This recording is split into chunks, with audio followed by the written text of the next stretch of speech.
So ngayon po nagkaroon kayo ng investigasyon. Meron po bang lumabas na sa inyong investigasyon na nadawit na higher DPWH officials or even a legislator na proponent po ng mga flood control projects? Ayun na, ang DPWH magaling umiwas yan eh. Yung unang araw na hearing namin, malinaw na ang supervision ng mga project na ito ay mula sa DPWH.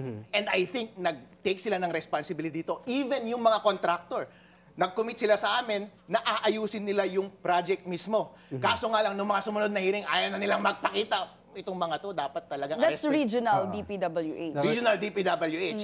Pero maliwanag, nag-report na rin mismo ang aming LGU, Engineering Office, na ang may kasalanan ay yung mga contractor at may kasalanan din pati ang DPWH. Ngayon, tanong, yung mga project na yun, sino ang may project? Ang may project niyan, DPWH, formally. Pero kapag tinatanong mo, project ni congressman, project ni ganito, project ni ganyan, tinanong ko nga yung isang contractor doon eh, Sir, alam naman natin, napapanood natin yung Senate ngayon, may mga kickback ang matataas na opisyalis ng DPWH. May mga kickback ang mga congressman. Sabi niya, Sir, naririnig ko yan at sana magbago na nga. Iyon ang sabi mismo. Pero, pero Vice, may recommendation ba kayo para magsampa ng mga criminal or administrative cases doon sa mga napatunayan nyo na may nasa likod doon sa mga substandard ng mga Actually, nagpre-prepare na kami ng kaso ngayon laban sa DPWH at mga contractor. Ito ang sinabi ko sa kanila.